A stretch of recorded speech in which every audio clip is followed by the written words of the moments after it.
love coming to Circuit of the Americas. Great track, good flow. The racing is intense, as you see out there. Very wide entry to corners, saw some optimistic passes, cars getting spun around, but that's COTA, that's the excitement of it. So you really have to try to stay clean and manage the track. From here we go to Road Atlanta, Petit Le Mans. Should be a really good track for us. It's just a fun race, racing into the dark.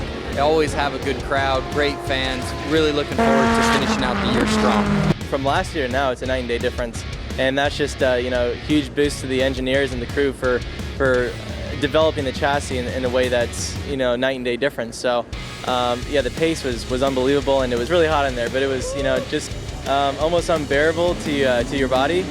It just makes you really, it just shows you how much you really love the sport if you do, you know, and it proved to me today that I really love racing.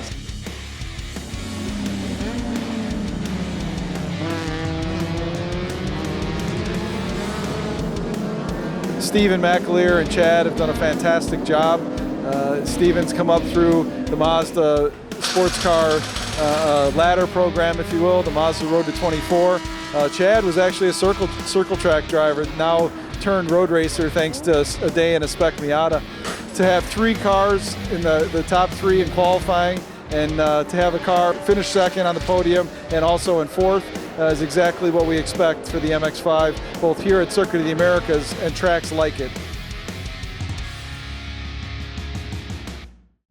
Okay everybody, this is Jonathan Bomarito, driver of the number 70 Speed Source SKYACTIV Prototype. We're here at Circuit of the Americas, COTA, and I'm going to give you a audio lap here. Big steep hill up to turn 1, very tight at the apex, accelerating out. I don't really use too much of that exit curve there, and it's flat out down this hill in the prototype, that is. Very fast downhill right-hander into a really high speed S's. You turn in flat here, light brake, car's just transitioning back and forth, using some curbing. Patient in the center here, trying to roll speed, using more curbing at the apex. You feel those rumble strips. And this is turn 7, really cool little left-hander, starts to go uphill. Turn 8, you kind of play with how much apex curbing you can use. So you can be flat out through 9, and then you're flat out through turn 10 as well as you come down the hill. It's blind at the apex. Heading down the hill. Approaching turn 11, slow speed hairpin, late on the brakes. Very wide corner. It's very enticing for cars to try to go underneath you there, but you're really working on getting a good exit off the corner because it leads onto the biggest straightaway.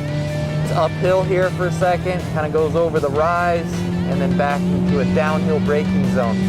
Track's actually gotten pretty bumpy on this straightaway. These little roller bumps.